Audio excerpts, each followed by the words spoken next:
What's up guys, this is Keir from rugbystrengthcoach.com. In today's video we're going to be talking about what percentage of 1RM should you be using if you're trying to develop as much strength as possible when training for rugby. Now if you've been training within the gym for any appreciable amount of time, you're going to be all too familiar with the very frustrating situation of seeing your lifts in the gym either stall or go backwards, which obviously has implications for performance. Now, it should be obvious that there's no special exercises out there that certain players are aware of and certain other players aren't aware of. Likewise, within number of sets, so total volume, we're all pretty much operating within the same kind of bands of sets per exercise performed. Where you tend to see the biggest variation between athlete to athlete is in terms of intensity or the percentage of 1RM that gets used. And in my experience, using an inappropriate intensity at the wrong time is one of the main culprits in why athletes struggle to continue to increase strength throughout the season and throughout their career. So what I'm going to do in this video is outline the three-step approach which I talk about in my ebook, Strength Training for Rugby, and that's the approach that I use with my own athletes. And if you can implement these ideas into your training program, you should hopefully see continual, small, progressive increases in strength throughout the year, throughout your career, and hopefully see the performance benefits which accompany that. So I should start off by saying that there's no one perfect percentage of your 1RM that's going to give you continual increases in strength day after day, week after week, month after month, again and again. And the reason is that the percentage of 1RM that's right for you at that time is different to tomorrow, it's different to the day before. And what's right for you to use now is based on the training you've done before and the training that's going to come after, as well as other factors like your own individual genetic makeup and how long you've been training as an athlete. Now, what happens when a lot of rugby players are new to strength training, or even strength and conditioning coaches are new to strength training, they tend to focus on individual studies which show that about 85 to 100% of 1RM is the optimal intensity range to use if you want to see the fastest increases in strength. As an individual study, that's fine. However, the problem with training with that kind of approach, particularly in season, is that if you're using those kind of intensities again and again, you're going to accumulate quite a large amount of fatigue, not only within the central nervous system, but also within the musculoskeletal system. And the longer you do it, the higher your risk of injury is going to be. And using this approach, as I'm sure you've probably tried it already, you'll know that it doesn't produce results in the long term. So whilst this is a good idea to do at certain times throughout the year, you're going to want to tag on another couple of phases either side of that. In preparation for intensive loading, I would recommend that you actually use periods of higher volume, lower intensity strength training in the 70 to 85% of your 1RM range. And the reason to do this is that you want to try and adequately prepare the body for that intensive loading in the 85 to 100% range. If you can improve your technique, strengthen your connective tissues, and build work capacity in the earlier phases of training, you're going to be able to train with 85 to 100% of 1RM for longer and hopefully see more productivity from that kind of training.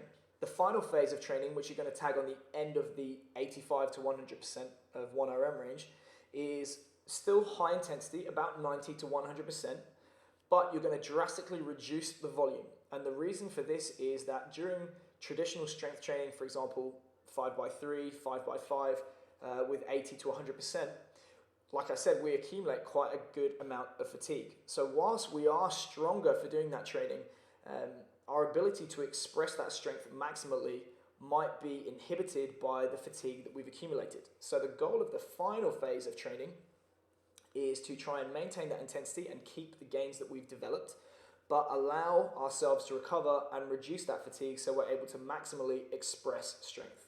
So for this reason, it's a really good idea to try and schedule different periods within your strength training program of what's known as volumization, so higher volume, lower intensity, 70 to 85%. Intensification, so where we bring the intensity up and the volume down, and we're working 85 to 100% of 1RM. And then lastly, realization, where we maintain the intensity in the 90 to 100% of 1RM range, but we drastically reduce the volume.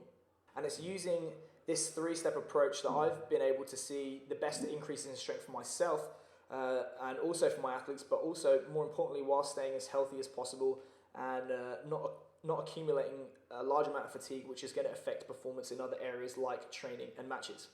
So if you want to implement this 3-step approach, here are some good tips to get you started. The first one is to have a good idea of your rough 1 rep max for the big lifts. Personally, I like to focus on the squat, the bench press, the deadlift, and the overhead press or chin up depending on the athlete that I'm dealing with. Once you know what your 1RM is, it's then a good idea to multiply that by about 0.85 to 0.9 to arrive at what's known as a training max. And a training max is simply a number which allows you to train within the gym and account for daily fluctuations in performance thanks to things like fatigue, stress, and so on. Using that training max means that you know whenever you step into the gym, you're going to be able to hit the numbers that you have programmed for yourself. Once you've done that, you need to outline the blocks that you're going to be using. The volumization, intensification, and realization blocks. I would say in terms of block length, it's a good idea to use about 4 to 6 weeks for both volumization and intensification. Based on my experience and looking at the research as well, it takes about 10 to 14 days to get rid of any accumulated fatigue from intensification training. So for that reason, you're going to want to keep the realization phase of training to about 2 weeks in duration. I always think it's a good idea if you're in pre-season to be performing 3 to 4 sessions of strength training per week if you're in a volumization phase. Drop that to around 3 for intensification and then maintain that through realization. Obviously, if you're in season and you're playing games, you're going to want to reduce that even further. Maybe 3 for volumization, 2 for intensification, and again 2 for realization. Again, focus on those intensities which we've talked about. In the first block, 70 to 85% of 1RM, building up through those intensities as the block progresses. Again, in intensification, 85 to 100% of 1RM, again, building through the intensity. And then once you reach the realization block, you can either choose to maintain the intensity or drop it slightly throughout the course of the block, but concentrate on dropping the volume more than anything else.